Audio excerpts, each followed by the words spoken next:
G'day and welcome back. Today we've got a hi-fi review. So we've got the Fiio K11. This is the R2R version, the resistor ladder DAC. Yeah, for those in the hi-fi world or in the know, you'll pretty much know what this is. If not, this is a desktop DAC and a headphone amplifier, but I won't be using it as a headphone amplifier. I'll just be using the DAC part of it. It's also a preamp, but I won't be using that either. So this review will be based on the DAC only. But yeah, I'm pretty excited about this. I'm excited and apprehensive at the same time. Apprehensive because yeah, if it doesn't slightly outperform my current DAC, then it will be going on the used market. As I said, I haven't received this from a sponsor or as a gift. I purchased this. I don't really have enough subscribers yet to be getting review samples. So purchased from a store called Addicted to Audio. I'll give them a shout out because yeah, they have got awesome customer service. Yeah, so yeah, not sure to give those guys a shout out at all. Addicted to Audio. So let's get this open, and then we'll discuss as we opening up. I'm not too keen on the unboxing videos, but I thought it's only just come in, so we might as well do it. Okay, so yeah, we'll slide him out of the box. So I'm guessing, I'm guessing that's all your manuals and that sort of gear, which we don't really get into that too much, do we? It's actually very nice packaging. Quick start guide. There's one thing that I'll be doing though, or will be before I even fire it up, I will be installing the new firmware for it, because the new firmware enables you to play DSD, and I do have quite a few DSD files, so that's something very important to me, so I will be doing that. Now we have all the cables that you need and power supply. Oh, that opens up there. So that's probably the only bit I'm apprehensive about. I'm a bit apprehensive about the power supplies, switching modes. At the moment I do have which I'm very happy with actually. It's the only reason why I'm upgrading, or hopefully upgrading, or getting a new DAC, is of course it's dropping one channel. So it's starting to fail, but it's a topping E10. And I've got that running, I'm using a linear power supply for that, but it's runs off 5 volts. This is 12 volts. So if this is only slightly less than what I have, I will be looking to get the Fiio linear power supply, but I'm hoping that this should be enough. So there's your power for it. Comes with a headphone adapter, but I'm probably disappointed it doesn't come with a USB cable. But anyway,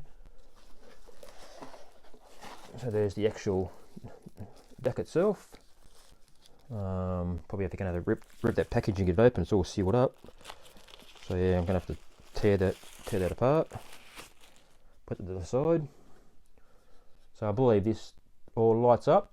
I've got the black version. It does come in silver or red. Red does look very nice actually. Might look good on a desktop, but in a dedicated music listening room, and I normally have the lights off, so I don't really want it to stand out too much.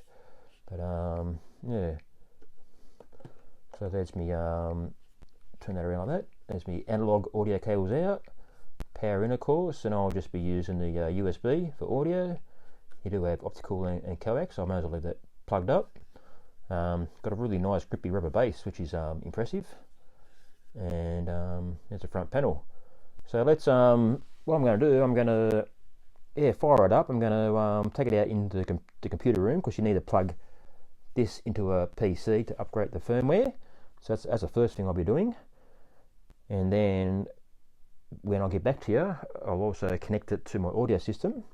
I'll listen to a few music files which I've recently listened, so I've got those fresh in my head, and I can listen out for all the little nuances and all the little secret sounds that I'm used to hearing. And yeah, I've really got my fingers crossed here that it's going to be a slight improvement. That's probably the best I can really hope for. So yeah, stay tuned. I'll be back in a second. Okay, just got to make a little correction from previous. There actually was a USB cable supplied with the Fiio DAC, so apologies to Fiio for that. And it's just a basic USB cable, as you could imagine. So if you would want to upgrade that, that's up to you. I did have a Audio Quest USB in my last DAC, but that was a USB B version. So unfortunately can't use that, so I can't see if there is a difference there or not. The Fiio is a USB C socket. So anyway, and also the DAC that it replaced, I've had this DAC for 5-6 years, so I should know exactly what it is. It was the Topping E30. That was powered by a Shanty linear power supply, which I was very happy with, but it was the main reason why I swapped DACs is because it was dropping that channel, which I said. And also I've really wanted to get into the R2R version of DACs.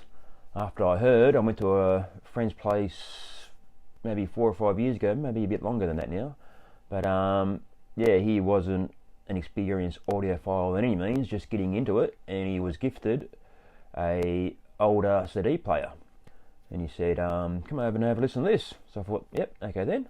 So he's put in, you know, just your basic Dire Straits, money for nothing, and wow, that was something special there. It was yeah, fully detailed as a CD should, but just silky smooth. Just really felt the music rather than listening to it. So I said, what sort of CD player? What brand's that? Had a close look, and it was a California Audio Labs. So it wasn't that familiar. They were made back in the 80s when CDs were first coming out. CD players were first coming out. So I did some research and realised, yeah, because there's an older one, had a R2R DAC inside it. That's pretty much got to think of that as just being handmade, basically, just all little tiny resistors everywhere. And of course, as technology moved on and the chips came out, we all moved to little tiny chips that can fit inside anything. So that's enabled companies to make CDs smaller. As you know, like back in the 80s, CDs were big, massive boxes, and that was to house all the electronics in them. But yeah, as these chips became more popular, CDs players shrunk, and also, unfortunately, as some might say, the sound quality might have reduced as well. That's where you start getting that more brittle, analytic sort of sound, and that's why people today tend to go back to vinyl, or people that have vinyl will say, yes, they like the warmth of vinyl, or the smoothness, and all that sort of thing. So yeah, that's why I really wanted to get into the R2R DACs, because I really wanted the best of both worlds. I wanted the detail, the crispness, the quietness, the everything, the bass, the smoothness, warmth, all those magic words. So unfortunately, the prices have been pretty high on the R2R DACs. But yeah, when this Fiio one came out, and I got it for around $269 Australian. Yep, you beauty. Let's go for it. So anyway, stop rambling. As you can see, it's where is it? There, that's points. I've got it set up into the blue light shining, so I've got it all hooked up now. I will mention one more thing before I start the audio review, that the updating firmware process, I had a lot of trouble with that last night. It took me an hour and a half. It should have taken 2 minutes, and it should have been much easier. And I put my hand up, fully my fault. I was that keen to get it going, I didn't do something quite right. So I had a lot of trouble with connecting it up to the computer. The connection, physical connections are right, but it just computer wouldn't recognise it. That's what I'm trying to say. So after I downloaded all the drivers and software, it just wouldn't recognise the DAC. So I'm pulling my hair out, up, you know, restoring the software, putting it back on again, deleting it, put it back on again, unplugging things.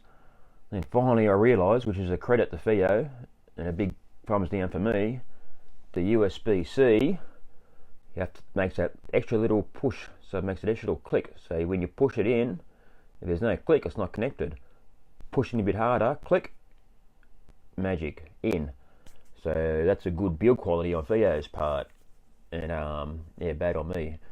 So anyway, so we moved on from that. We've got it updated now with the newest firmware. So now it actually does show when I play a DSD track, it shows DSD on the front, so that's pretty cool. So first I'll take a bit of a tour and show you exactly what this is hooked up to. So there's the Fiio DAC, there's our display, Now I think it's a little bit small. It's pretty hard to see when you're sitting in the chair, but yeah, it's not as big as the Topping E30 previous DAC, but you can see what it is actually on. There's our selector switch. That's how you press it once quickly. That can change your inputs, and then when you do a long press, you change all the other settings. There's your oversampling mode. I'll go to that a bit later. And DSD, so I know it's the firmware's been upgraded. There's all your different levels of your light outputs and light on, light off. RGB, you can show how you change the colours. Yeah, haven't really looked too deep into it, but I pretty much have got it set up on how I want it. There's our firmware, new firmware showing. And there we go. So yep, back to the start. So we've got our analog cables out, which go to my preamp. USB, which go to Raspberry Pi 4, which is my music streamer. That runs Rune, a software program called RuPi, which is very good. So analog cables go to my Integra AVR, which I use as a preamp. I've got the audio out of that into a power amp. A very nice and good, powerful March Audio digital amp. Plenty enough power to drive some Magnipan 0.7s all the way up there. 0.7 over there. Behind that is a subwoofer, SVS subwoofer, and another subwoofer right in the back corner. And there's a very lazy greyhound. So yeah, very nice. So yeah, as I just mentioned, I'm not going to go right into the nitty gritty of it all. As I said, there's some much better professional YouTubers, audio reviewers than me that do this, and this is where I get my information from.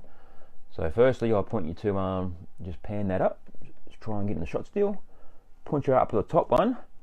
That's yeah, Darko Audio, John Darko. He's probably one of the best audio reviewers going around. Sorry, he's yeah, he'll explain exactly what it sounds like. So he's the best one for that in real layman's terms, very easy to understand. Second one down, he explains, Passion for Sound explains, there's two functions. It's called NOS and OS, non-oversampling and oversampling. He explains what that means. Basically, non-oversampling is just plays your music straight as it is. In oversampling, it takes it right up to 384 kilohertz and processes it inside, and then but then it spits it back out as the original resolution. So yeah, that's something to play around with. I got mine on oversampling, and because I did switch between the two, and to be honest, I didn't really hear that much of a difference, so I might as well leave it on the oversampling in my opinion. And the third one down,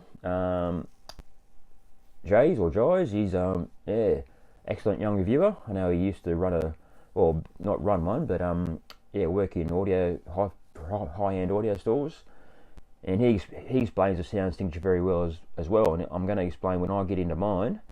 He mentioned that the weight of this DAC, when yeah, got bass guitar, or you really feel the power in the bass. The bass is turned up a bit, I suppose, but yeah, but as I said, that's why I'm struggling trying to explain it, but he explains it much better than me. Okay, now onto the listening. This is the fun part. Now, when you get into your DAC, it's always pretty exciting. You just want to try to listen to as much as you can, but you've got, you know, as I said, I've got over, as you can see, 2,981 albums, and you definitely can't get through all them in one go. So yeah, you just got to the best way to do it, in my opinion, is to listen to tracks you've only just recently been listening to, so they're fresh in your mind. So you might be able to listen out for things that you might have picked up before, or any improvement on things, which is probably more so.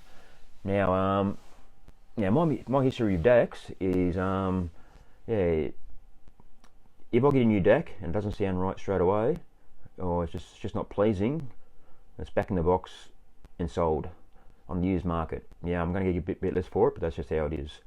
And I normally will purchase or I'll keep the old DAC in play just in case that happens. So I've got something to listen to.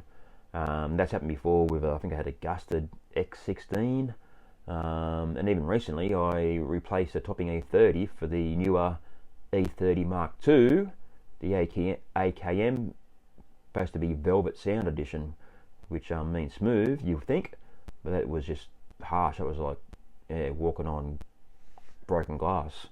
That was, yeah, I didn't find that very pleasing at all, so that got sold off very quickly. I'll point to the review on that one just for a bit of a laugh, I suppose. But anyway, back onto the Fiio R2R. So the first track I played, would you believe, is yeah. So not yeah. So just penned up a bit again. It was from this classic '80s band. I've got to turn that right down so I don't get copyrighted. So it's yeah, Dokken Unchain the Night. So the reason I did that because yeah, at the start of Unchain the Night, there's a chime, or it's like a big bell strike. It's hard to explain what the exact sound is, or it might be even like a synthesizer sound or something that's supposed to replicate a big bell or a chime. Yeah, that's pretty impressive sounding anyway. On my old system, but on the Fiio, man, that's where that weight comes into play. So if you go back to Jay's review on YouTube, that's the part he explains perfectly. The weight of a note, it just you feel it. It's more of an emotional thing. And I'll get back to that a bit later on as well. So yeah, first track, Unchain the Night. Now the second track was the big hit single. It's not that one. It's not Love.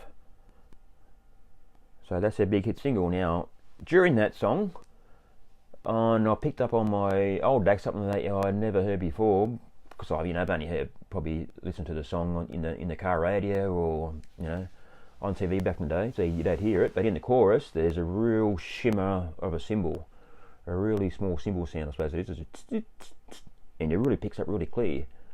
On the topping R2R, I was a little bit missed. That wasn't quite there. So that's why I think when you watch those other YouTube reviewers, they will point out that yeah, the R2R DACs miss out on that detail a bit more. So if you're someone that really is looking for super precise detail and want to hear every little hiss and whatever, everything, then yeah, maybe the chip style DACs are best for you. But the negative to that is the harshness sometimes. So but anyway, so I wasn't really, to be honest with you, before, I might have been a bit disappointed by that, but I wasn't, because that emotional contact with the song was much better. It really felt like you're in the studio, a live sound. You felt the weight again on the guitar strings when they're playing chords, and the snap of the snare drums and bass drums, and you hear the bass. Brilliant audio separation. I can really pick out, if you sort of put your head down and watch the speakers, it's something's on that side of the room, something's on that side of the room. You can't really pinpoint it to a specific speaker. And then when vocals come in, for example, that's a pinpoint center stage. But yeah, that's all that stuff they talk about with sound staging and imaging. Really pick that up with this DAC.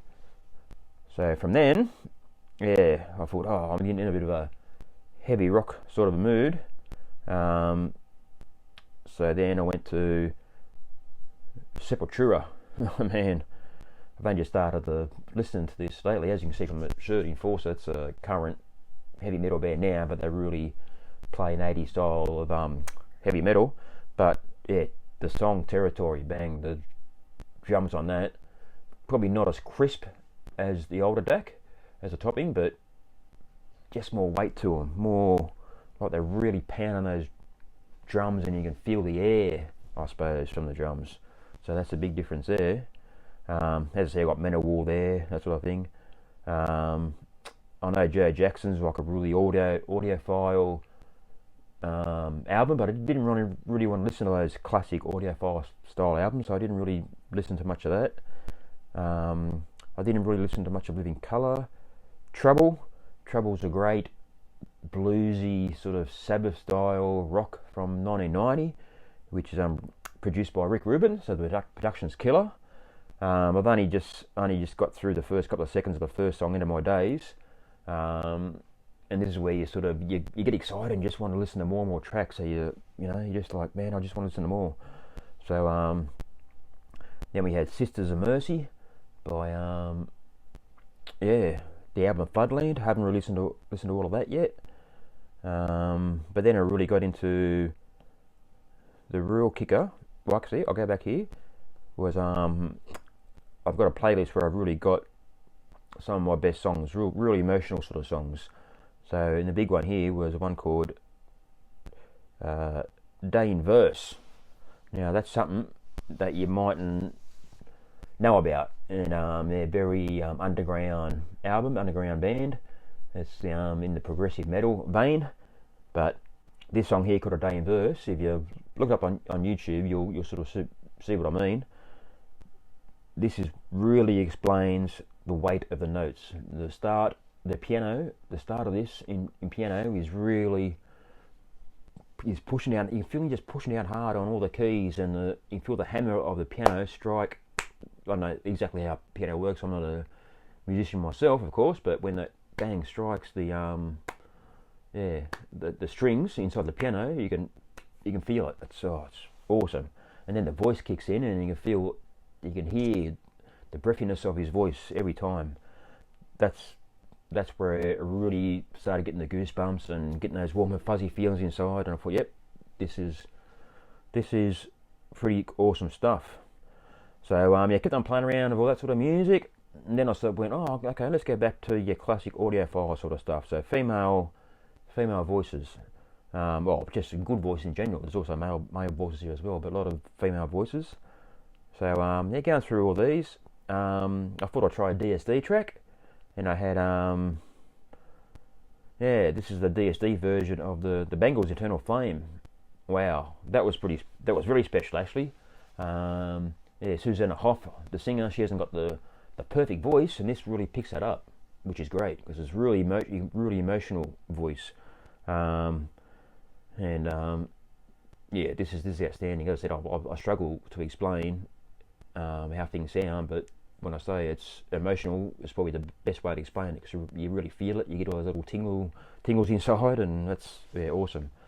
So then I thought, okay, let's go this song. This is Kylie Minogue. It's recorded in Abbey Road Studios, so the recording production is top notch. Confiding me. Why this is a great one to test is it starts out really slow. She's got that, once again, not a great singer, but you can really feel her emotion in it because it's that real breathy voice. So it starts off slow, then it picks up, then it gets in the middle. It's like the big orchestra kicks in, and but then I wasn't happy. The orchestra kicked in, and I actually turned the volume up a bit louder on this one than normal. I had it up to 60, where I normally around about the 50 mark. So I turned it up to 60, and I'm not going to say it was harsh, but just a little bit brittle, sounding. I felt I couldn't turn up any more. So I thought, oh no, that's not what I want to hear. So I was thinking in my head, man, I'm going to have to take it out and put the old DAC back in and test it, But then I had a thought, power supplies, I wonder. Because I know the Fiio just comes with a standard power supply. I don't know, that's a contention issue, power supplies, but I do know that does make a difference because it made a big difference from topping at 30. I just remember I had a spare one because I know that the toppings are 5 volts, but the Fiio's 12 volts, so I couldn't use my old linear power supply. So I had an iFi 12 volt power supply that I was using for a media player, which probably wasn't doing very much there at all. So I've unplugged it, plugged the iFi 12 volt power supply into the Fiio, went back probably about 30 seconds on the track up to this bit there. You can see where that the blue lines coming up, the waveform's getting bigger. That's where the noisy part's coming in. Oh man, wow, smooth as silk. That was it. That's it, man, unbelievable. So look, bottom line is this is staying in my system now. I might even go down the road of getting the Fiio power supply. It's not too much more. It's about the similar sort of price actually. So yeah, I might very likely go down the road of getting that.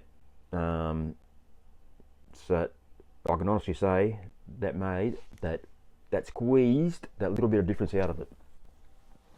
Just smoothed the edges off, as they say. Yeah, yeah, well done Fiio. Excellent product for the price. Unbelievable. It didn't break the bank, and very pleased with the results. So now it's time to get on and listen to lots of music. I've got to try to listen to an album in full without getting distracted and flicking back to something else. Because sometimes you listen to an album and you hear a song and it reminds you of something else. Oh, maybe we'll see how this song sounds. So yeah, that's what we're trying to avoid. So Fiio K11 R2R DAC. If you get one, now listen to how it sounds. You might think it's your music you listen to might be just fine, but if you do sort of hear a bit of edginess, and make sure you invest or investigate, probably the better word, into the linear power supply, or just a better power supply to solve that problem. But excellent. Okay, well, let's wrap this up, and get back to some music. Thank you very much for watching. Stay tuned, and we'll catch you later. Bye.